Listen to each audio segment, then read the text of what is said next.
Assalamualaikum warahmatullahi. Bismillahirrahmanirrahim. Alhamdulillahirabbil alamin. Nahmaduhu wa nasta'inuhu wa nastaghfiruh. Wa na'udzu billahi min shururi anfusina wa min sayyiati a'malina. May yahdihillahu fala mudilla lahu wa may yudlilhu fala hadiya lahu. Ashhadu an la ilaha illallah wa ashhadu anna Muhammadan 'abduhu wa rasuluh. Allahumma salli ala Muhammad wa ala ali Muhammad kama sallaita ala Ibrahim wa ala ali Ibrahim wa barik ala Muhammad wa ala ali Muhammad kama barakta ala Ibrahim wa ala ali Ibrahim fil alamin innaka Hamidum Majid. Rabbi shrah li sadri wa yassir li amri wahlul 'uqdatam min lisani yafqahu qawli, amma ba'd. Alhamdulillah, kita bersyukur kepada Allah Subhanahu wa taala kerana kita berkumpul lagi pada malam ini. Minta maaf semalam kerana tak dapat kita teruskan kelas biasa kita berkenaan dengan tajuk 50 kaedah Al-Quran berkenaan jiwa dan kehidupan, kerana ialah saya berada di luar kawasan yang internet tak kuat. Jadi hari ini insya-Allah kita akan ambil satu tajuk yang agak penting dan masih lagi panas sebenarnya, berkenaan dengan tajuk dia, soalan tu sebenarnya provokasi, dia ada question mark kan. Sifat kalam Allah Ta'ala tiada dalil soreh mengenainya. Okay, baik. Untuk bincang ni kita insyaAllah akan baca dan juga kita ambil pengajian kita daripada Durrus Sunniyah, ya.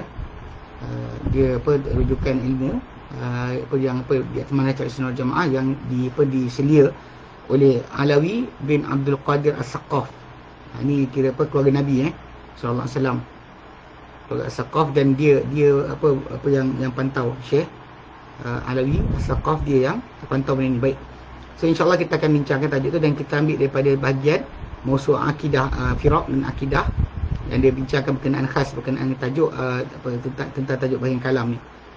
Pasal benda ni baru ni yang kecoh lah dari internet, sebab berkenaan dengan tidak setujunya sebagian orang tentang tajuk kalam Allah Ta'ala bukan makhluk. Sebenarnya bagi sebahagian daripada orang kita tak fahamkan perkara ni. So, ia sebenarnya bukan kita mengembangkan tajuk yang tak difahami, tapi kerana ia adalah berkaitan dengan nak menolak daripada umat Islam sebarang kekeliruan yang ditimbulkan oleh ahli kalam, ahli falsafah sebagainya, termasuk orang ahli bid'ah, yang mana kita kata benda tersebut yang akan merosakkan dan juga mengganggu keimanan kita kepada dalil. Bahkan kita bimbang nanti ramai dengan kita ni lebih kepada melihat kepada logik akal untuk memahami berbanding dengan dalil. Okay, baik. Jadi kat sini dia mulakan kita bincangkan dua bahagian. Bahagian kita akan bincangkan insya-Allah dua bahagian. Kita ambil insya-Allah masa nanti. Bahagian pertama yang kita akan ambil ni berkenaan dengan sejarah lah, kena macam mana apa boleh munculnya tajuk apa kata-kata tentang kalam Allah Ta'ala ni di sisi kumpulan Asy'ariyah, dan sebab-sebab kenapa muncul kata-kata tersebut. Yang kedua kita akan bincangkan, insya-Allah kita akan ambil berkaitan dengan adakah kalam Allah Ta'ala dengan huruf dan suara. Jadi sebenarnya benda ni kalau kita dengar macam pelik kan, benda-benda dibincangkan, tapi kita sebenarnya tajuk ni untuk menjelaskan manhaj sebenar. Banyak orang yang kadang-kadang mengaku ikut salaf dan sebagainya, tapi sebenarnya dari segi asas mereka ikut ilmu kalam, bukannya ikut salaf. So kita elakkan diri kita daripada mengambil ilmu daripada orang sedemikian. So, jangan sampai kita dirosakkan akidah kita dengan ajaran-ajaran yang bukan daripada Islam. Baik. Okey, jadi kemunculan kata-kata atau pendapat Asy'ariyah tentang kalam Allah dan punca apa sebab dia. Okey. Dikatakan kat sini, qallama yu'ridu Syekh Islam li mas'alatil kalam wa aqwalil kullabiyah wa Asy'ariyah fihi illa wa yu'ridu li nash'ati madhhabihim fi dhalika. Dan kurang, dia kata amat jarang menyentuh Syekh Islam Taimiyah rahimahullah terhadap persoalan kalam dan juga kata-kata atau pendapat golongan kullabiyah dan juga Asy'ariyah mengenainya, melainkan dia akan bentangkan tentang perkembangan atau kemunculan mazhab mereka pada perkara itu. Itu adalah kemunculan yang sebenarnya mewakili satu mazhab yang khas dengan mereka. Apa yang dikatakan oleh orang Malaysia, kita kata huruf tanpa suara, kalam Allah Ta'ala qadim kan. Ayat tersebut sebenarnya adalah satu pendapat yang baru muncul selepas daripada salaf punya pendapat, kemudian datang Mu'tazilah punya pendapat, kemudian yang ketiga datang yang dia tak nak dia kalau boleh macam tak nak berkait dengan Mu'tazilah, tapi dia terikut Mu'tazilah juga. Okay? Dan bahkan berbeza mereka ni berbeza dengannya daripada orang lain. Dalam menjelaskan Syekh Islam Taimiyah bahawa kata-kata Asy'ariyah tentang kalam Allah satu juzuk daripada mazhab mereka dan sifat ikhtiyariyah. Dia kata satu juzuk daripada mazhab mereka, dia kata dia maksud sifat-sifat ikhtiyari, pilihan yang tegak dengan Allah Subhanahu Wa Taala, yang ada bersama Allah Taala. Yang walati nafauha li ajli dalilin huduthil ajsam wal a'rad. Yang mereka menafikannya, katakan kalam ni bersama Allah Taala, tapi mereka menafikan kalam tadi demi kerana dalil ataupun hujah tentang baharunya jisim dan juga benda-benda yang mendatang. Means that anything come after something, benda itu adalah baharu. Bila baharu dia makhluk. Yang mereka gunakan, berdalil dengannya, dengan kaedah tersebut, dengan bukti tersebut ke atas baharunya alam. Okey, ni pasal kita pernah sebutkan bahawa ini adalah sebenarnya datang daripada fahaman ataupun pegangan Aristotle punya disiplin, lalu dijadikan pegangan kepada sebahagian ulama-ulama yang terlibat dengan kalam, lalu mereka masuk sekaligus. Okey. Dia kata jadi dapat berlalu penjelasannya ketika perbincangan mengenai tauhid rububiyah dan ke atas apa yang mereka nafikan daripada sifat. Okey. Dan orang pertama, mana pasal lalu kala? tak tahu. Orang tengah ngajar di kelas. Okey. Dan orang pertama yang mereka atau mengada-adakan akan pendapat ini, apa yang mula-mula mereka menafikan sifat fi'liyah yang tegak bersama Allah Ta'ala, dan juga mengatakan kata-kata tentang kidamnya, tak ada awalnya untuk kata-kata kalam Allah, dan bahawa dia makna dia satu, tiada huruf, tiada suara. Dia adalah Ibnu Kullab dan telah mengikuti beliau, Ibnu Kullab ni diikuti dia ni pada itu oleh kumpulan Asy'ariyah. Okay. Dan sebenarnya manusia sebelum daripada datang Ibnu Kullab, mereka dahulu pada sifat Allah Ta'ala ni di atas dua pendapat saja. Satu pendapat itu pendapat ahli sunnah yang mereka mengisbatkan, menetapkan ke semua sifat-sifat seperti ilmu, hayat, kudrat, iradat, kalam, wajah, dua tangan, mata, datang, turun, istiwa, marah, sayang dan sebagainya lah. Semua sekali yang kita kata itu adalah memang Allah Ta'ala sebut tentang dirinya ada, kita kata ada, tanpa membezakan di antara sifat zat dan sifat fi'il. Sifat yang berbentuk zat itu pada Allah Ta'ala, dan sifat yang berbentuk perbuatan, okey, yang berkaitan dengan kehendak dan juga kekuasaan Allah Ta'ala. So ini pasal kes bila pasal dia sifat af'al ni Allah Ta'ala buat bila dia nak. Contoh macam dia menyayangi, mengasihani siapa hamba-hambanya yang dia nak sayangi. Itu jadi kat situ kita tahu dia bersifat dengan sifat ada iradah. Kalau dia apa yarhamu yaghfiru liman yasha wa yu'adzibu man yasha. Kan dia ampun siapa dia nak, dia azab siapa dia nak. So basically kalau kita rujuk kepada fahaman pendapat ataupun masalah berkenaan, kita faham bahawa Allah Taala akan buat bila dia nak dan dia tak buat bila dia tinggalkan, bila dia takkan buat bila dia tak nak. Itu tak ada siapa yang boleh panggil kata tak setuju dengan apa pilihan Allah Taala jadikan. Okey. Kita lambat. Itu. Angkat barang. Baik. Sorry. Baik, okey. Jadi okey, ini pendapat pertama. Pendapat kedua pula kata Jahmiyah atau Jahm bin Safwan dan Mu'tazilah. Yang mereka menafikan semua sifat-sifat ini tanpa pembezaan. Semua dibuang. Berbalik pada asal kerana sebutan tentang sifat berkenaan, ada sebut makhluk ada, Allah ada. Bila makhluk ada, Allah ada, maka dia buang semua sekali. Simple as that. Cara mereka. Kononnya atas dasar ingin mentakdiskan Allah Ta'ala daripada sifat makhluk. Menyucikan, tanzih Allah Ta'ala daripada keadaan makhluk, maka dia buang semua sekali. Yang berdapat salaf, semua sekali diisbatkan tanpa perbezaan.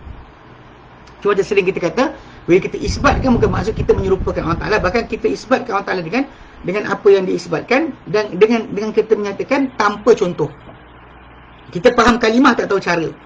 Macam jawapan Imam Malik kepada orang yang bertanya tentang istiwa. Kan dia kata istiwa maklum. Engkau tahu, aku tahu, semua orang tahu. Tapi cara dia bagi Allah Ta'ala majhul. Sebab Allah Ta'ala tak ada contoh. Iman wajib. Soal tentang ada bid'ah. Jadi kat sini kita kena pegang betul-betul. Baik. Jadi kita kata dan dia kata semua sekali. Dan tidak ada di sana pendapat dua je. Dan tidak ada di sana pendapat ketiga selain pendapat Ahli Sunnah dan pendapat Jahmiyah dan Mu'tazilah. Bergabung. Dia dua bergabung. Satu lagi pendapat Ahli Sunnah saja. Okey. Tak ada pembezaan langsung kan. Okey. Tidak ada pendapat ketiga di sana. Kemudian sehinggalah datang Ibn Kullab yang telah menetapkan bagi Allah Ta'ala sifat-sifat maknawi dan juga zatiyah. Maknawiyah dan zatiyah. Seperti ilmu, iradah, kalam, wajah, tangan, dua tangan. Dan menafikan apa berkaitan dengan apa? Dengan kehendak. Dia beza pasal dia orang macam sebab tu saya tengok dalam video Hasan Saqaf kan, salah seorang orang dekat Jordan. Dia dan video tu dia kata sebenarnya bukanlah Abu Hasan Asy'ari itu sebagai pengasas Asy'ariyah sebenar. Maka dia kata kerana Abu Hasan Asy'ari masih lagi menetapkan bagi Allah Ta'ala tangan, mata dan sebagainya. Istiwa. Okay. Yang itu orang setuju. Ini pendapat ketiga lah. Pasal pada asalnya Ahli Sunnah isbat semua tanpa cara. Kita faham maksud tapi tak tahu cara. Yang satu lagi nafikan semua. Sebab kun tanzihkan Allah Ta'ala. Yang ketiga ni keluar Ibn Kullab. Dia isbatkan sifat-sifat maknawi dan zatiyah bagi Allah Ta'ala seperti ilmu, iradah, kalam, wajah, tangan. Tapi menafikan apa dengan kehendak. Apa-apa sifat kehendak, kemahuan, apa yang ada pada zat. Dia bersifat-sifat pilihan. Macam itulah bercakap bila nak, sayang bila nak, itu dia tak terima. Okey. Dan mengikuti Ibn Kullab ni, Asy'ari, Abu Hasan Asy'ari dan juga jumhur Asy'ariyah. Mereka kata semua mereka setuju dengan pendapat ini. Jadi kita dengar ayat keluar, kalam Allah qadim tapi tanpa huruf tanpa suara. Ini kita bincangkan kat sini Dan demikian juga mereka dahulu pada kalam Allah Ta'ala dia ada dua pendapat. Okay, pendapat pertama Mu'tazilah dan Jahmiyah yang mereka berkata sungguh kalam Allah makhluk. Kalam Allah adalah makhluk. Diciptakan oleh Allah Ta'ala pada selainnya. Pada makhluk yang lain. Pada malaikat. Bila malaikat bacakan itu makhluk. Bila Nabi baca itu makhluk. Dia kata. Kerana ini mereka berkata tentang mereka berpendapat dengan makhluknya Al-Quran. Quran bukannya sebahagian daripada sifat Allah Ta'ala, tapi dia termasuk daripada ciptaan Allah. Okey, Quran Allah, kalam Allah adalah makhluk. Quran adalah makhluk bagi dia. Quran adalah makhluk. Okey, sedangkan pendapat Ahli Sunnah yang mengisbatkan sifat kalam dan bahawa Allah Ta'ala berkata-kata bila dia kendaki, kan, bagaimana dia, apabila dia kendaki dan bila dia kendaki. Okey. Dan bahawa dia Allah Ta'ala berkata-kata dengan Musa AS dan berkata-kata dengan hambanya pada hari kiamat nanti. Dan bahawa Quran adalah kalam Allah, bukan makhluk. Dan ini meliputi huruf dan makna. Kita sebut kalam Allah, Quran adalah kalam Allah, bukan makhluk. Ini meliputi huruf dan juga makna. Huruf-huruf dan makna ni semua sekali. Bukannya makhluk. Okey. Dan bahawa bentuk kalam Allah Ta'ala tu qadim. Maksudnya tak ada bentuk kalam Allah Ta'ala, dan jenis dia adalah baharu.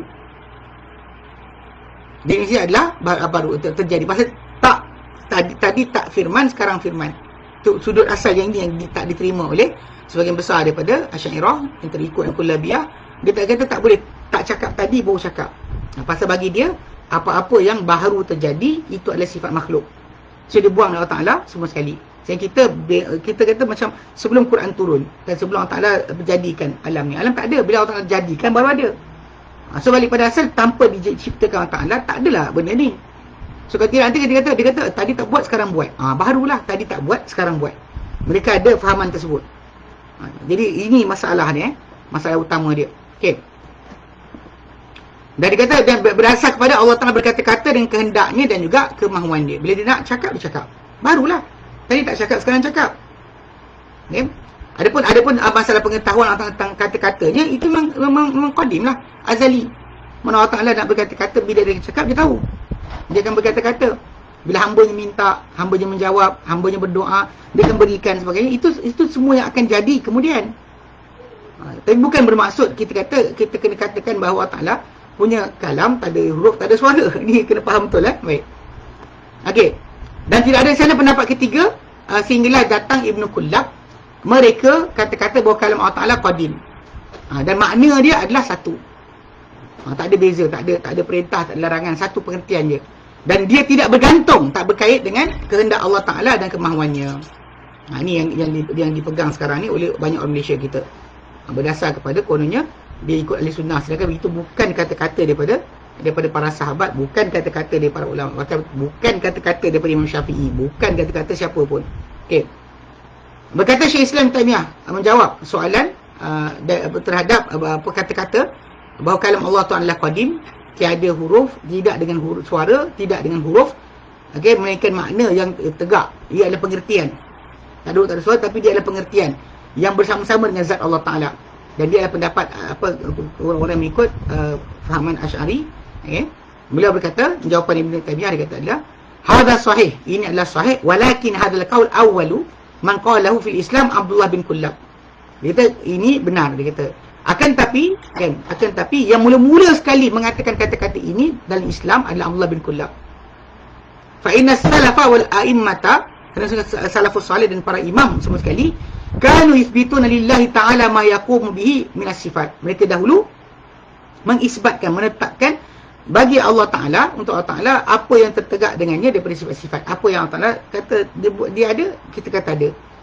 Wal af'al muta'alliqatu bi masyiatihi wa qudratihi. Serta juga mereka isbatkan perbuatan-perbuatan yang berkait dengan kehendak dan juga kemahuannya. Dia nak ada kudrat dia. Sedangkan wal jahmiyah tu tunkiru hadha wa hadha. Jahmiyah pula, sedangkan mereka menafikan akan apa sifat yang pada zat Allah Ta'ala tu dinafikan, perbuatan pun dinafikan. Okey. Maka fawafaqa Ibn Kullab as-salaf al-qawli bi qiyami sifat al-qadimati. Maka telah menepati Ibn Kullab salafus salih pada pendapat tentang tertegaknya sifat yang qadim, yang mana yang tiada awal. Mana seperti mana dia bersama-sama dengan zat Allah Ta'ala telah ada. Okey. Dia kata wa ankara an yakuma bihi syai'un yata'allaqu bi masyiatihi wa qudratihi. Namun dia mengingkari. Okey, Ibn Kullab mengingkari tertegaknya sesuatu daripada yang berkaitan dengan kehendak Allah Ta'ala dan kuasa Allah Ta'ala. Mana apa berkaitan kehendak dan kuasa Allah Ta'ala yang baru jadi, dia tak boleh terima. Sebab tadi dia boleh terima bukan sifat tu ada, tapi bila aplikasikan kepada tadi tak cakap, sekarang cakap, pasal terikat dengan fahaman apa Aristotle tu, dia tak boleh lari. Dia kekal sentiasa kata apa tadi tak buat, sekarang buat, dia baharu dia makhluk. Itu je sebab dia. Thumma dzakara an al-Asy'ari wa faqa Ibn Kullab ala qawlihi. Kemudian Ibn Taimiyah kata al-Asy'ari, bahasa Asy'ari menepati atau menyepakati Ibn Kullab di atas pendapatnya. So Ibn Kullab dan Asy'ari innama ibtada'a hadzal qaul. Mereka hanyalah atau mengadakan pendapat ini, okey, fi kalamillah, pada kalam Allah, wa fi sifatil ikhtiyariyah, dan pada sifat-sifat berbentuk pilihan, untuk buat atau tidak, sayang atau tidak, azab atau tidak, kan. Maka dia kata litaksirihima fi ilmi sunnati, kerana kurangnya mereka pada ilmu sunnah. Wa taslimihima lil mu'tazilati usulan fasidatan, kerana menyerahnya mereka kepada mu'tazilah dalam bentuk usul yang rosak. Fasara yufiqani mu'tazilata, lalu mereka berdua menepakati mu'tazilah fi ba'di usulihim, pada sebahagian usul mereka. Wa illam yakuna muwafiqina lahum bi itlaq, sekalipun mereka tidaklah menyepakati terhadap golongan mu'tazilah secara mutlak, tapi usul mereka menyerupai. Sebab tu saya ingat Ustaz Sobri dia ada share berkenaan dengan apa daripada karangan Dr. Said Ramadan Al-Buti rahimahullah, tentang tajuk apa yang dikatakan berkenaan dengan kalam Allah tu makhluk.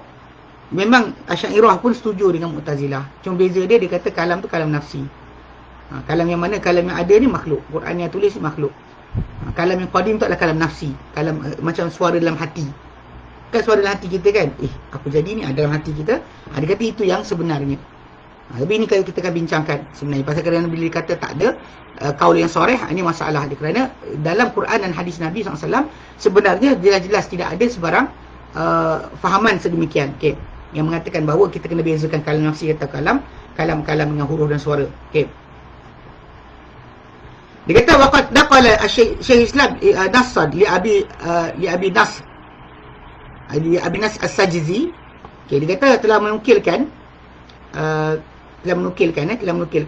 Ibn Taymiyah rahimahullah kata-kata Abi Nasr As-Sajzi dalam risalahnya yang terkenal, surat dia yang terkenal kepada ahli Zabid ni kat Yaman. Dia hantar surat kepada orang Yaman, wallati tusamma bi ismi raddi ala man ankara huruf was-saut, yang dinamakan Abi Nasr As-Sajzi ni ditegur orang-orang di Zabid Yaman berkenaan dengan menolak jawapan kepada siapa yang mengingkari huruf dan suara. Dan dijelaskan dalamnya perkembangan kata-kata Ibn Kullab dan siapa yang mengikuti siapa yang mengikutinya mengenai kalam Allah. Kalam Allah, lalu dia berkata, Sajzi kata, i'lamu, ketahuilah, arsyadana Allah wa iyyakum subhanahu beri panduan kepada kami dan kalian, annahu lam yakun khilafa bainal khalqi ala ikhtilafin nihalihim min awaliz zamani ila al-waqti alladhi zahara fihi Ibn Kullab. Dia kata sebenarnya ia tak pernah ada percanggahan di antara sekalian makhluk dengan kepelbagaian fahaman mereka, kumpulan mereka, daripada mula zaman, dia kata, sehingga waktu yang zahir padanya Ibn Kullab wal Qalanisi wal Asy'ari wa aqranahum, hingga muncul orang-orang ni dan seumpama mereka barulah bertukar. Alladhi tazaharu bir raddi al mu'tazilah, mereka menunjukkan kepada mereka menolak terhadap Mu'tazilah, wa hum ma'hum, sedangkan mereka bersama Mu'tazilah, bal akhassa minhum fil batini, bahkan lebih teruk berbanding Mu'tazilah dalam dalaman mereka. Min annal kalam la yakun illa harfan wa sauta, daripada bahawa tidak akan jadi, bahawa kalam tidak boleh jadi daripada huruf dan suara. Za ta'lifin wa ittisaq, yang punya susunan dan juga aturan. So, bila kita berkata-kata dia susunan aturan, tak boleh kita. Wa in ikhtalafat bihimul lughat, sekalipun berbeza dengannya bahasa. Okey. Wa abbara an hadzal ma'na al-awailul ladzi takallamu fil aqliyat. Ya. Dia kata, dan telah menggambarkan mengenai perkara ini orang-orang yang terdahulu, yang mereka berkata-kata mengenai dalam tentang tajuk akal-akal, logik. Dia kata, wa qalu, mereka kata, al-kalamu hurufun munassaqatun, kata-kata ni adalah huruf yang tersusun, wa aswatun muqatta'atun, dan juga suara-suara yang terputus-putus. Kita saja tak boleh, kita kata alam, kan dia ada bunyi putus-putus, gabungan. Ini memang kata-kata orang Arab. Sebab kalam ni semua faham macam tu. Dalam bahasa mesti ada suara, mesti ada bunyi. Bila disebut macam tu, itu yang patut kita faham dahulu. Cuma masalah dan sifat nak tanzihkan Allah Ta'ala, bersih Allah Ta'ala dari sifat makhluk, mereka melampaui batasan sampai menafikan apa Allah Ta'ala nyatakan tentang dirinya. Okay, dan waqalatil Arab, dia kata orang Arab, yakni ulama al-Arabiyah, itu ulama-ulama bahasa Arab, al-kalamu ismun wa fi'lun wa harf. Kalam ni adalah isim, fi'il dan huruf. Ja'a li makna, yang datang untuk pengertian. Fal ismu mislu Zaidin wa Amr, maka nama seperti isim, seperti Zaid dan Amr. Wal fi'l seperti ja'a wa dhahaba, perbuatan, verb, seperti datang dan pergi. Wal harf, huruf pula, alladhi yaji'u li makna, yang datang ia untuk satu pengertian. Mislu seperti hal, adakah, wa bal bahkan, wa qad sesungguhnya, wa masyakala dzalika dan apa menyerupai itu. Fal ijma' munaqidun bainal uqala. Maka kesepakatan telah pun terikat, telah pun termeterai di antara orang-orang yang punya akal. Semua orang yang bijak pandai dia dah tahu dah. Ala qaulil kalam harfan wa sawtan, ke atas bahawa kata-kata mestilah huruf dan suara. Namun dia kata falamma nabagha ibnu kullab wa adrabuhu, ya, maka namun apabila telah matang ataupun telah lama asal pasal mereka asal terlibat dengan ilmu kalam, kerana mereka kononnya nak kelawan dengan Mu'tazilah sebagainya, lalu bila orang seumpama dia mula matang, ya, hawalu radda ala al-mu'tazilati, mereka cuba untuk menjawab kepada Mu'tazilah min tariqi mujarradil aql, tapi dengan jalan semata-mata akal. Wahum la yukhbiruna usul sunnah, namun mereka tidak pakar, tidak mempunyai pengalaman dengan usul sunnah. Wala makana salafu alaih, dan tidak juga berkenaan apa salafus salih dahulu berada padanya. Wala yahtajuna bi akhbari al-waridati fi dhalika, dan mereka tak berhujah pun dengan khabar-khabar hadis-hadis yang datang mengenai perkara itu. Za'man minhum annaha akhbaru ahadin, kerana sangkaan dari mereka bahawa ia adalah khabar-khabar ahad, khabar yang tidak mutawatir. So tak boleh jadi asas bagi akidah. Ni kita bincangkan dari itu kan, berkenaan dengan tajuk apa khabar apa yang tak mutawatir, khabar yang ahad, yang bukan jumlah dia ramai. Mungkin seorang saya datang dan kita dah hujahkan itu, boleh tengok balik dalam Facebook Bersalam, ada kita bincangkan panjang lebar yang tentang berkenaan. So maksudnya memang diorang pasal asas tadi, pasal bagi mereka kalau khabar itu tidak mutawatir tak boleh jadi dalil untuk penetapan akidah. Ini problem sebenar yang berlaku. Sedangkan kalau kita kata para imam salafus soleh dahulu tak ada masalah pun nak terima walau seorang datang, sebab Nabi sendiri hantar ke kampung-kampung, ke tempat-tempat yang jauh untuk ajarkan Islam berseorangan, dan sahabat-sahabat yang datang tu berseorangan, bukannya datang dalam keadaan beramai-ramai. Seorang kat kampung ni, seorang kampung tu, semua sekali datang dengan keadaan berasing-asingan. Dan kalau itu tak cukup untuk membina akidah, dia macam mana nak ajar agama? Agama akan datang dalam bentuk yang kita panggil apa? Kerumitan. Mana orang tu tak boleh percaya lagi seorang wakil Nabi. Sebab orang tu mungkin salah, mungkin betul, mungkin terlupa, mungkin terantuk kepala, mungkin tertidur, mungkin dia keadaan apa tak sihat, mungkin dia bercakap tak benar.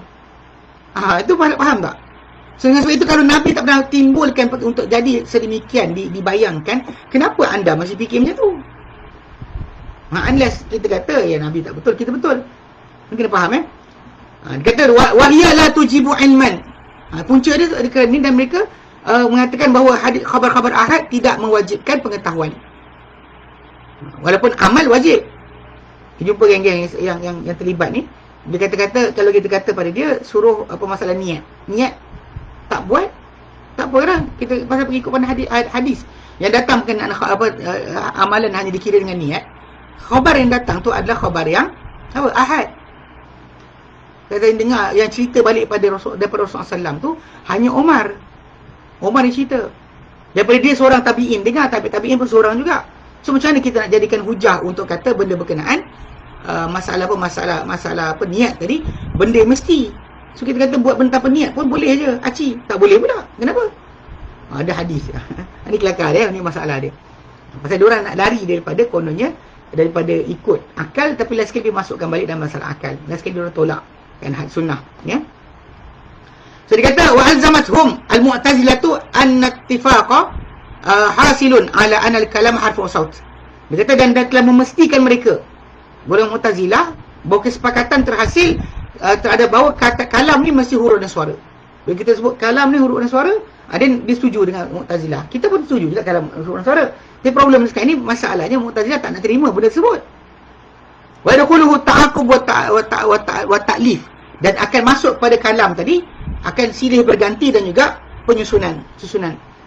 Qalu, mereka berkata fa'ulima bihadhil jumlati, maka diketahui dengan jumlah frasa ni annal kalamu mudhafun ila Allah Ta'ala khalqun lahu, bahawa apa kata-kata yang disandar kepada Allah Ta'ala adalah ciptaan baginya, makhluk baginya. Ahdatsahu, dia adakan ia, wa adhafahu ila nafsihi, tapi dia sandarkan kepada dirinya, kama naqul, macam kita kata khalqullah, ciptaan Allah, abdullah, hamba Allah, fi'lullah, perbuatan Allah. Dia kata kalamullah pun sama juga macam itulah, dia kata. Dia orang jadi macam dah terikut dengan Mu'tazilah punya kemestian. Maka telah menyempit fadaqa ibn Kullab Abu Adrabu an-nafsa. Maka menjadi sempit sempit terhadap Ibn Kullab dan orang seumpamanya akan jiwa. Dia tak boleh sempitlah keadaan tadi. Pada pergi sini dia akan jadi macam tak mentanzihkan Allah Ta'ala. Pergi sini dia ikut Mu'tazilah. So macam nak buat? Okey. Inda hadzal ilzam ketika pemestian ini likillati ma'rifatin bis sunani, kerana kurangnya pengetahuan mereka tentang sunnah-sunnah. Wa tarkuhum qabulaha. Dan kerana mereka meninggalkan penerimaan sunnah atas alasan ahad dan sebagainya. Wa taslimuhumul anana ila mujarril aql, dan mereka lepaskan akan tali panduan kepada semata-mata akal. Faltazamu maqalathu al-mu'tazilatu. Maka mereka iltizam, mereka jadikan mesti maksud logik dia ikut apa dikatakan oleh Mu'tazilah. Warakabu maqabaratal ayan, dan mereka menunggang akan membesarkan diri, meninggi diri daripada tengok benda terang-terangan datang. Ini dalam nas lah. Kharakul ijma', mereka telah mencari ijma' al-munaqidah bainal kafati, yang sebenarnya ijma' tadi telah ditemetrai, dia terikat di antara semua orang, al-muslimu wal kafiru, ada muslim atau kafir, tak ada siapa cakap di opposite. Wa qalu lil mu'tazilati, okay. Lalu mereka berkata pada Mu'tazilah, dia kata apa? Alladhi dzakartumuhu laysa bihaqiqatil kalam, yang kalian cakap tu bukan realiti kalam, yang tentang huruf suara ni. Dia kata inna masumia dzalika kalaman alal majaz, tapi dikatakan apa kalian cakap tu sebagai kalam di atas pinjaman saja. Likaunihi hikayatan au ibaratan anhu, kerana ia penceritaan ataupun gambaran mengenai kata-kata berkenaan. Kata-kata betul tak ada, tapi kita ceritakan balik. Sedangkan haqiqatul kalami, sedangkan realiti kalam adalah makna qaimu bi dzati mutakallimi, dia adalah pengertian yang bersama-sama, tertegak bersama-sama dengan zat yang berkata-kata. Okey. Faminhum man iktasara ala hadzal qadar. Jadi ada separuh di kalangan orang yang ikut Kullabiyah ni dan Asy'ariyah ni, dia stop kat situ. Tapi wa minhum man ihtazara amma mulima dukhuluhu ala hadzal had. Okey. Ada di kalangan mereka ni yang maksud dia berjaga-jaga daripada apa yang diketahui masuknya terhadap batasan ini. Maka dia tambah. Pasal kalau berhenti kat situ macam nampak macam dah habislah. Tapi ada tambah lagi. Dia kata apa? Tunafis sukut, yang dia bertentangan dengan diam. Tapi tak berkata-kata, tapi dia diam. Dia kata dia tambah lagi, yang bertentangan dengan diam. Wal khars, bisu. Wa afatul mani'ati fihi minal kalam, dan kecacatan yang menghalang padanya daripada berkata-kata. Thumma kharaju min hadha ila an isbatil harfi wa sauti fil kalamillah tajsifuna, mereka keluar daripada ini kepada penetapan huruf dan suara pada kalam Allah, dia adalah penjisiman, menjisimkan Tuhan. Wa isbatul lughati tashbih, dan juga kita gunakan bahasa pula, pembuktian bahasa pula itu adalah penyerupaan dengan makhluk. Wa ta'allaqu bisyabahin minha. Okey, qaul aqtad, dan mereka berpaut dengan satu syubhah. Bisyabahin, dengan satu syubhah.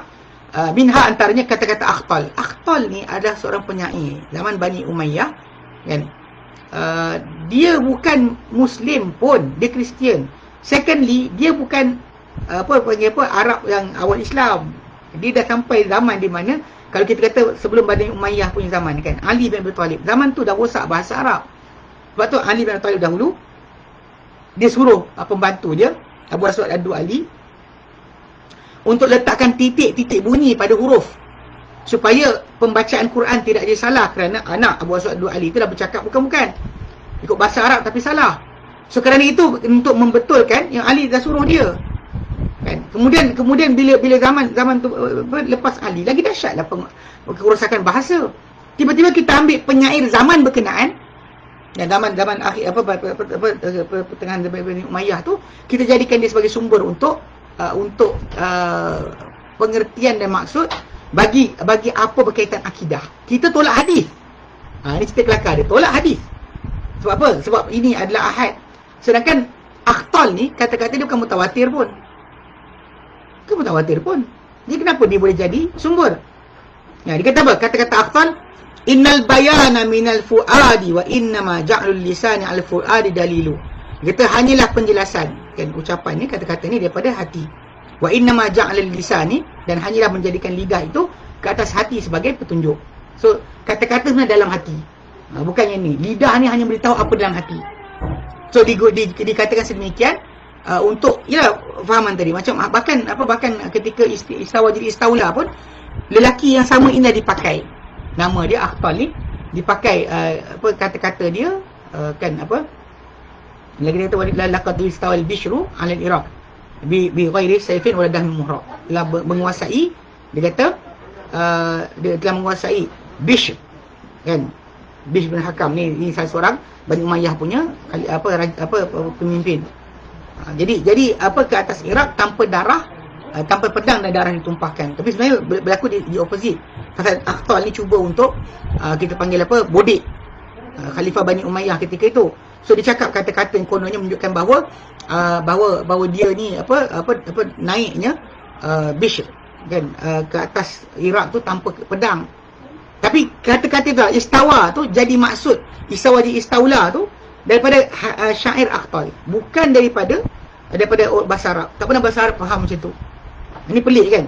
Golongan ni dia ambil syair-syair yang tidak mutawatir dijadikan hujah. Lepas tu dia tolak hadis-hadis yang datang daripada Nabi SAW. Jadi faghayyaru wa qalu, lalu ghayyaru wa qalu, dia kata innal kalama minal fuad. Kata-kata ni daripada dalam. Bayan tu dia tukar kepada kata-kata, daripada kalimah penjelasan, gambaran kepada kata-kata. Kalam daripada fuad. Lidah hanyalah pemberi petunjuk.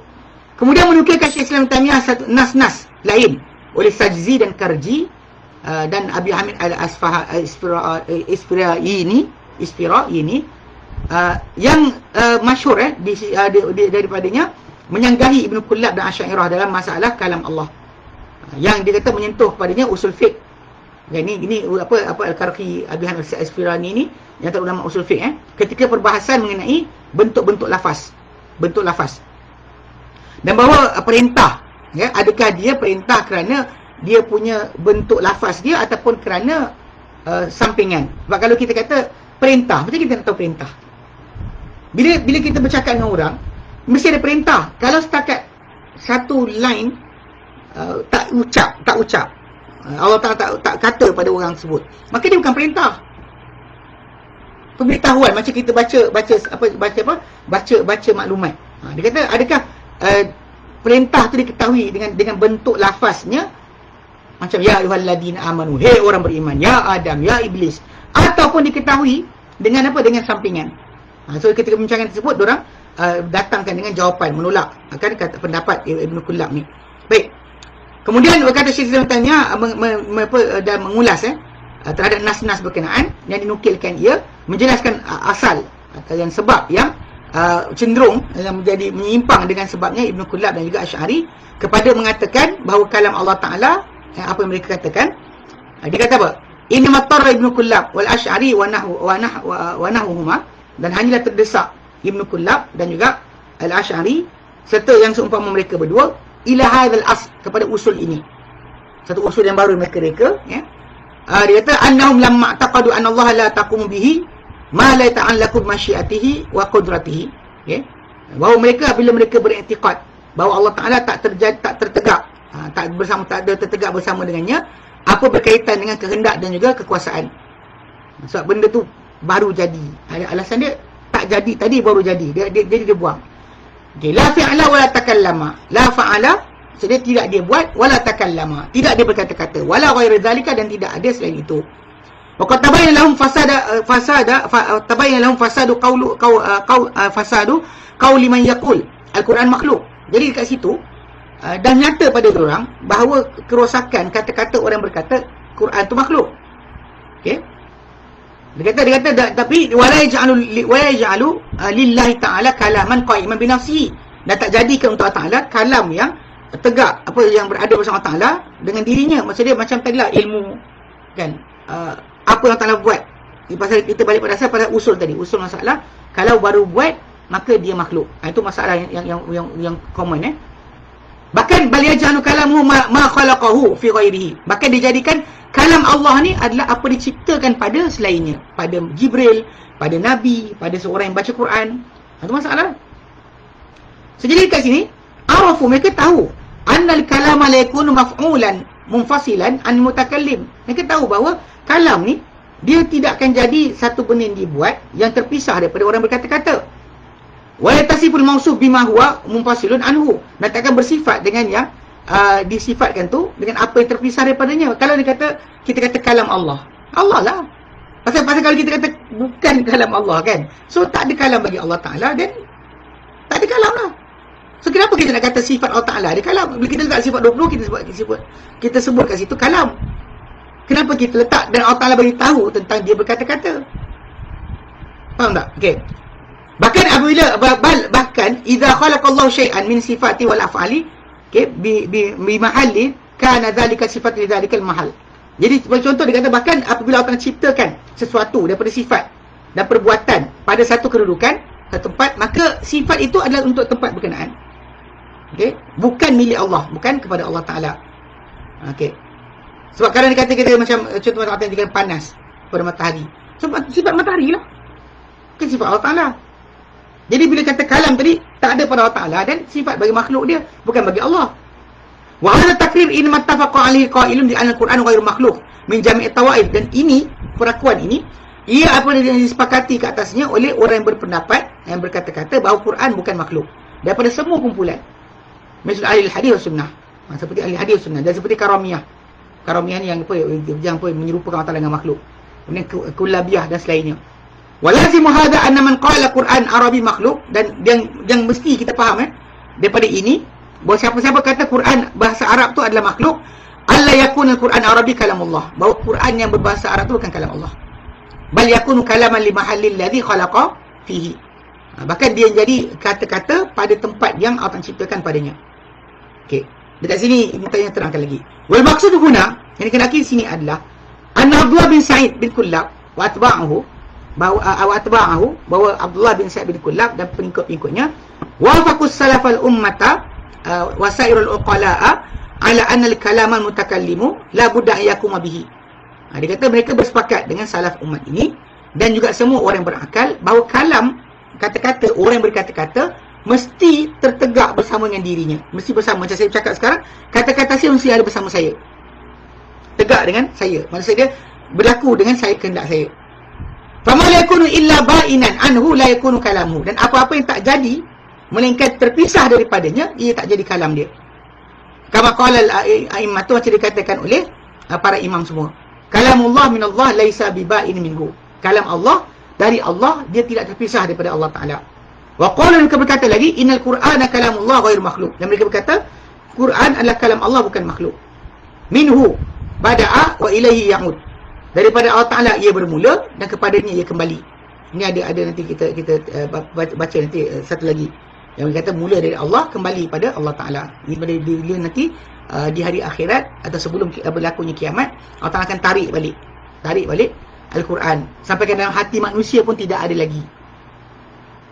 Dalam hati manusia pun Allah Ta'ala akan tak jadikan ada lagi. Quran akan ditarik sampai ke bukan tulisan, dalam hati manusia pun tak ada Quran dah lepas tu.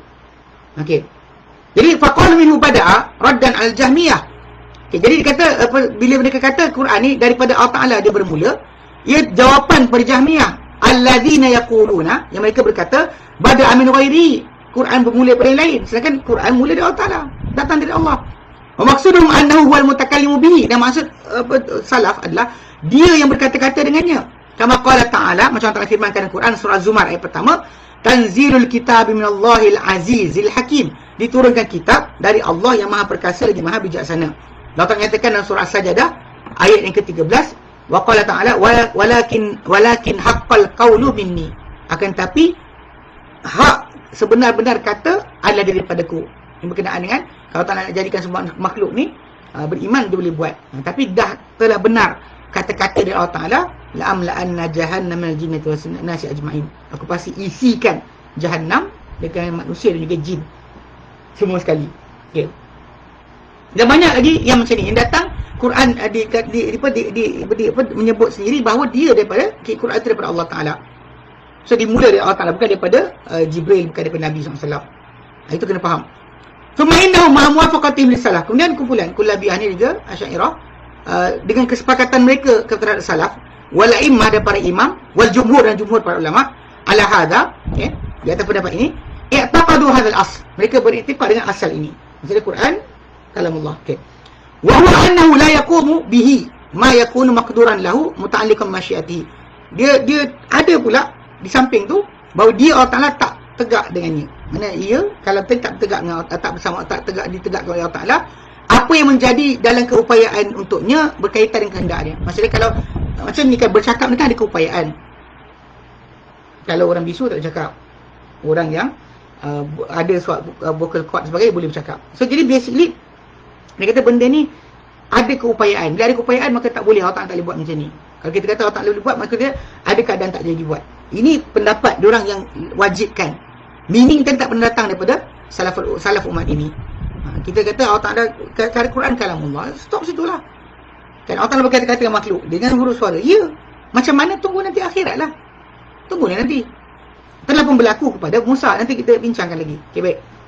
Dia kata okey, binaan ala hadzal asl alladhi wafaqu fi al-mu'tazilata.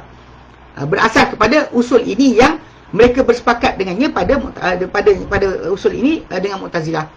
Fahtaju hina idzin an yuthbitu ma la yakunu maqduran muradan. Maka mereka terpaksa, mereka perlu ketika itu untuk mengisbatkan, menetapkan apa yang tak dalam keupayaan dan juga kehendak. Lalu mereka berkata, mereka kata wal hurufu manzumatun huruf manzumatul wal aswatu la takunu illa maqduratan muradatan. Dia kata dan huruf yang tersusun dan suara tidak akan terjadi melainkan dengan keupayaan dan juga kehendak. Fa asbatu makna wahida. Lalu mereka isbatkan makna yang satu. Lam yumkinhum isbatu ma'anin muta'addidatin. Mereka tak boleh nak datangkan dengan makna yang lain. Khaufan min isbati ma la nihayata lahu, kerana bimbang mereka akan isbatkan benda tak ada penamat. Fahtaju ayyaqulu makna wahida. Lalu terpaksa mengatakan kata-kata yang satu. Dia kata faqalu al-qaul alladhi lazimathu tilkal lawazim. Lalu mereka katakan kata-kata yang dimestikan oleh kemestian-kemestian berkenaan. Allati azuma fihi nakir jumhurul muslimin, yang besar padanya ketidaksetujuan majoriti umat Islam.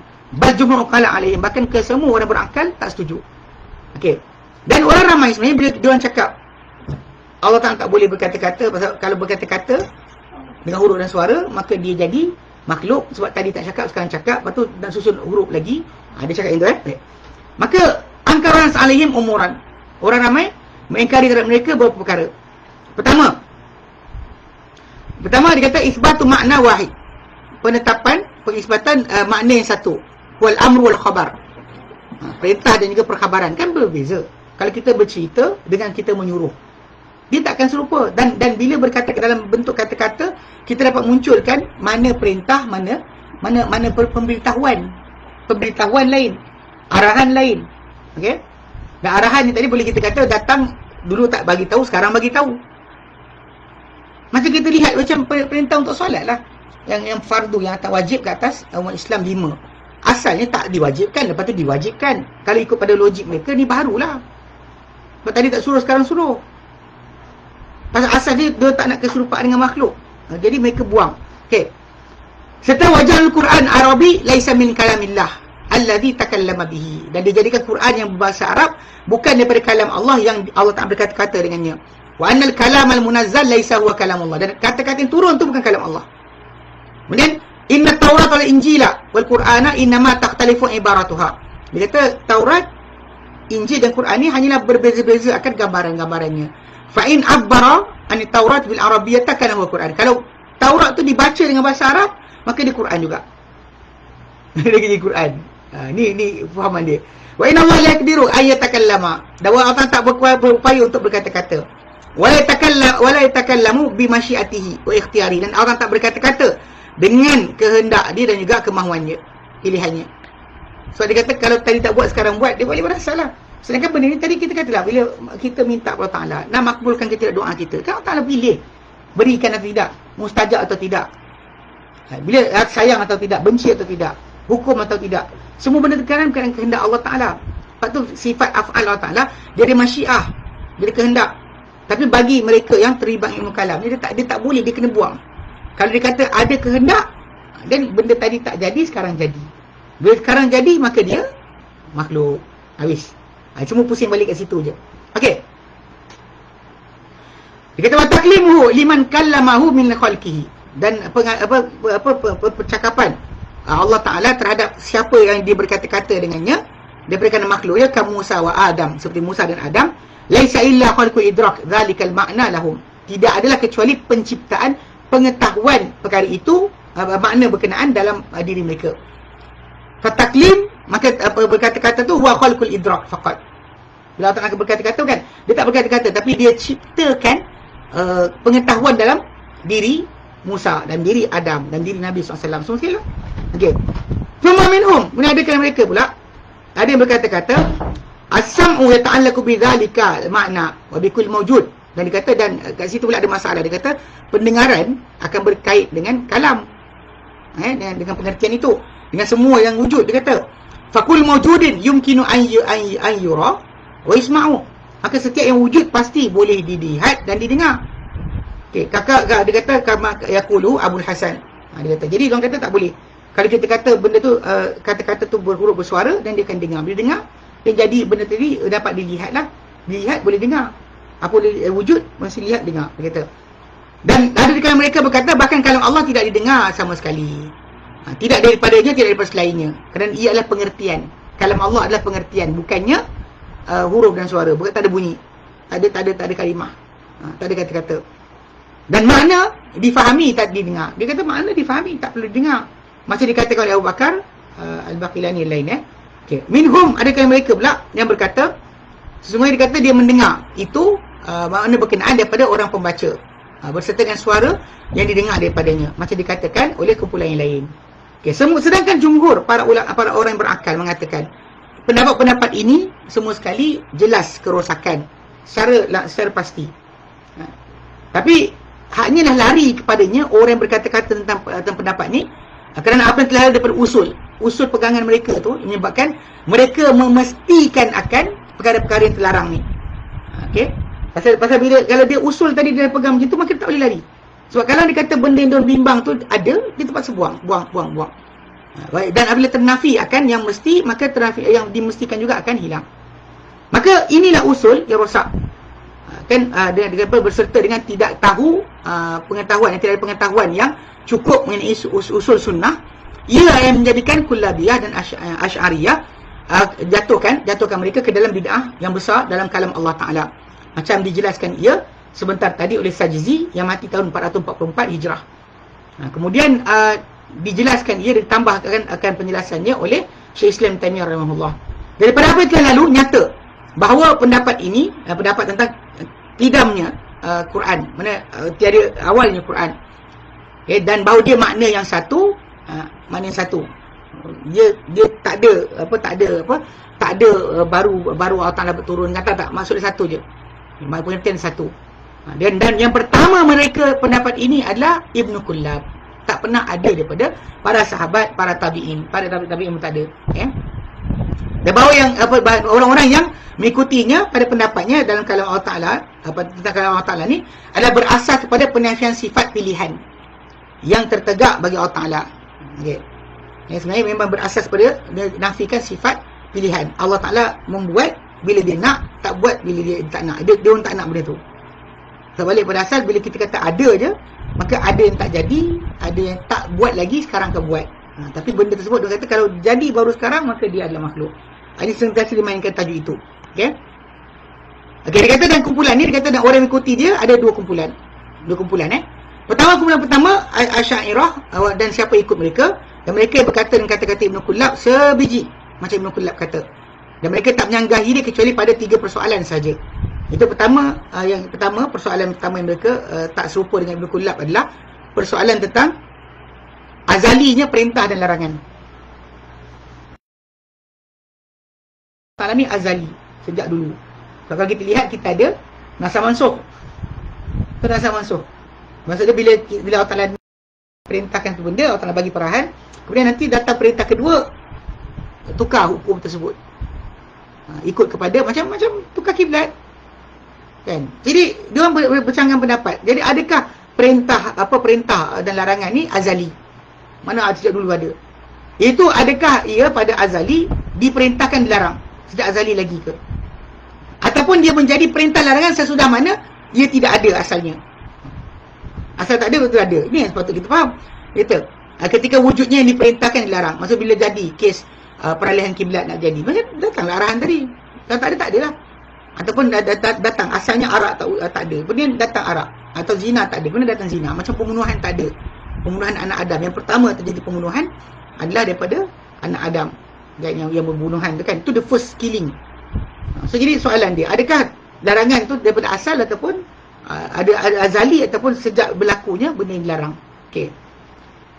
Okey, dia kata kat sini pertama. Jadi kat sini yang pertama dia kata yang katakan bahawa benda tu dia azali sejak daripada asal. Dia kata itu pendapat bahawa azali yang perintah dan larangan. Dia kata-kata Asy'ari. Dan kedua kata-kata Ibn Kullab, dia jadi perintah dan larangan lepas wujudnya. Okey, itu pertama. Yang kedua, ini Asy'ari Asy'ariyah bercanggahan dengan Ibn Kullab bahawa kalam, okay, walaupun kita kata tentang kidamnya kalam, tak itu azalinya, bahawa ia adalah pengenaan satu, iaitu adakah sifat dia satu, okay, ataupun 5 sifat. Atau 5 sifat. Adakah dia satu sifat atau 5 sifat. Okay. Yang pertama ialah pendapat Asy'ari dan kedua pendapat Ibn Kullab. Okay. Okay, dia kata adakah sifat yang satu ataupun sifat yang berbeza lah. Sebab Ibn Kullab kata ada 5. Dia kata Asy'ari kata tak, sifat dia satu je. Okay, kemudian yang jim C, yang ketiga ada bahawa Quran adalah penceritaan daripada kalam Allah di sisi Ibn Kullab. Dan gambar dan sedangkan dalam gambaran dalam pendapat Asy'ari adalah di gambaran daripada Allah Taala. Yang satu penceritaan dari Allah, satu lagi kata gambaran daripada Allah Taala. Okey, itu kita kata okey. Itu yang pertamalah, dia kata kumpulan pertama Kemudian kedua dia kata daripada yang ikut macam Ibn Kullab juga. Dia kata dia asal ilmiah dan juga siapa ikut mereka jadikan azalinya untuk huruf dan suara. Huruf suara tu kata azali. Untuk mereka himpunkan kesepakatan Ibn Kullab terhadap penafian apa yang tertegak dengannya, tertegak dengan Allah Ta'ala sifat dan pilihan. Menafikan tertegak dengan Allah Ta'ala sifat-sifat pilihan. Dan juga menyepakati jumhur para ulama bahawa kalam tu adalah lafaz dan makna. Dia lari sikit, dia tambah sikit untuk supaya dia serupa macam jumhur para ulama. Dan Ibn Kullab dan siapa ikut dia daripada dua kumpulan ini, dia kata mereka menyanggahi kata-kata jumhur salafus salih, imam-imam hadis dan sunnah, bahkan jumhur para orang-orang berakal. Dan daripada apa yang telah lalu, dia kata penjelasan, dia kata daripada apa yang telah lalu, penjelasan tentang kemunculan kata pendapat Asy'ariyah tentang kalam Allah Ta'ala dan punca atau sebab dan usul yang membawa mereka kepada kata-kata mereka nyata apa berikut. Pertama, kata-kata mereka ini adalah rekaan dalam Islam, di bid'ah dalam Islam. Mereka menyanggahi padanya ijma' seluruh manusia. Dia bukan ulama je, manusia.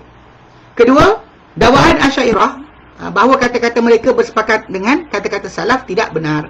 Kerana mazhab salaf dahulu terkenal sebelum Ibn Kullab lagi. Ini banyak jadi kes. Bila orang tu kata saya ikut Asy'ariyah. Sedangkan sebelum Abu Hasan Asy'ari wujud, dah ada para sahabat mengajarkan agama. Tak ada siapa tak tahu agama tu apa. Akan macam kita kadang-kadang kata macam saya akidah Asy'ariyah, fiqh Syafi'i. Imam Syafi'i tak ada akidah. Bakal kita ikut Imam Syafi'i punya akidah, kita ikut salafus salih. Kenapa tak ikut Imam Syafi'i? Ini contoh paling simple lah. Okey. Jadi dia kata kerana mazhab salaf dulu dikenali sebelum Ibn Kullab lagi. Dan apabila direka oleh mutada'a maqalatahu tilka ishtadda nakiru jumhur salaf alihi wa ala atba'ihi. Dan bila dia reka, Ibn Kullab reka kata-kata dia kata-kata dia itu bertambahlah ketidaksetujuan jumhur para salafus salih terhadap dia dan kata pengikut dia. Yang ketiga, bahawa pengikut Ibn Kullab terpecah pada dua kumpulan, sama ada Asy'ariyah atau As-Salimiyah. Dan setiap kumpulan akan menuduh pada pendapat kumpulan satu lagi. Okey. Ini menunjukkan kepada kebatilan mereka semua sekali. Keempat, kebatilan dakwaan ijma' yang mereka dakwa di atas kesahihan kata-kata atau pendapat mereka. Tak ada pun. Tidak ada sikit pun keserupaan dengan Dengan apa ijma', tak ada ijma' demikian. Kadang banyak zaman kita sekarang ni bila nukilkan nama, dia sebut nama ulama' ni. Tengok ulama' tu 800 hijrah. Kan? 700 hijrah. 1000 hijrah. Kita nak yang awal. Sebab balik pada asal, kita bayangkan diri kita ni macam berada di hujung Sungai Kelang. Kan? Hujung Sungai Kelang. Dah sampai nak ke laut dah. Punya banyak benda masuk dengan tempoh yang panjang perjalanan tadi. Banyak benda masuk dalam sungai tersebut. So, bila banyak benda masuk sungai tersebut, kita faham secara automatik bahawa banyak macam-macam benda, pampers budak ada, bangkai anjing ada, semua sekali ada. So, untuk selamat, kita kena pergi pada hulu. Bukan pada pergi hilir, pergi hulu. Pergi ke punca asal tempat mata air tersebut, baru kita boleh ambil mata air yang elok. Itu betul. Kalau dia kata diperhatikan balik, itulah sebab sebenarnya. Tapi banyak dengan mereka ni tak nak balik pada yang ulu. Kerana apa? Kerana kalau balik pada yang ulu, semua benda yang dia pegang kena buang. Semua benda. Amalan tarekat dia ke, fahaman wahdatul wujud dia ada ke, Nur Muhammad ke, semua tak ada kat sana. Dia ada kat sini. Dia sebut kata ada tadi, siapa cakap? Dia akan ambil 600 hijrah, 500 hijrah ke atas. Itu dijadikan, dia kata dia jadi ijma'. Ijma' dalam mazhab Syafi'i adalah kesepakatan para sahabat, bukannya kesepakatan orang-orang Nusantara. Ini kena faham betul-betul. Banyak orang salah faham tentang perkara ni bila mereka kata sedemikian. Okey, soalan berbunyi kat sini kan. Persoalan ketiga, adakah kalam Allah dengan huruf dan suara? Ini sebenarnya, jadi kita ambil tadi sejarah kan, asal usul pendapat mereka, dan sekarang ni patutnya kita masuk berkenaan dengan tajuk adakah kalam Allah huruf dan suara. Ini yang patut kita bincangkan. Tapi oleh kerana masa boleh kot. Tak apa. Saya ambil lagi setengah jam Okey, baik. Okey, persoalan berikutnya. Okey, persoalan ketiga. Pasal ini tak ada dalil soreh ke tentang kalam Allah Ta'ala, sifat kalam Allah Ta'ala ni tak ada dalil soreh ke? Ini kita terangkan. Adakah kalam Allah Ta'ala dengan huruf dan suara? Okay, dia kata tanya Syekh Islam Taimiyah tentang Quran, adakah ia huruf dan suara? Lalu dia jawab bahawa penuturan jawapan ini, jawapan ini dia kata bahawa itlaq hadzal jawab, nafian wa isbatan, penafian ataupun isbat termasuk daripada bid'ah yang muncul, yang terjadi sesudah 300 tahun ke atas, ratus yang ketiga. Kemudian beliau berkata, was-sawabu, kata Ibn Taimiyah, was-sawabu yang sebetulnya adalah alaihi salaful ummah, yang di atasnya salaf umat ini, kal Imam Ahmad wal Bukhari sahibul sahih, seperti Imam Ahmad dan Imam Bukhari, pengarang kitab Sahih Bukhari, fi kitab khalqi af'al ibad, dalam kitab dia penciptaan perbuatan makhluk atau selain hamba. Perbuatan hamba ni adalah ciptaan Allah Ta'ala. Tapi dalam tu dia terangkan berkenaan dengan masalah kalam Allah adalah huruf dan suara. Dan selainnya wasairul a'immati qablahum wa ba'dahum, dan semua para imam sebelum mereka dan sudah mereka, dia kata atba'un nususil asabitati, pengikut nas-nas yang sabit, yang sahih, wa ijma'u salaful ummah, dan kesepakatan salaf ummah ini. Apa jawapan dia? Wa huwa annal qur'ana jami'uha kalamullah, Al-Quran kesemuanya adalah kalam Allah, hurufuhu wa ma'anihi, huruf-huruf dia dan makna-maknanya, pengertian dia apa adalah kalam Allah, huruf kalam Allah. Laisa syai'un min dzalika kalaman li ghairihi, tiada sesuatu pun daripada itu kalam bagi selain Allah Ta'ala. Itu tentang Quran kan Quran adakah di huruf dan suara, dia semua sekali.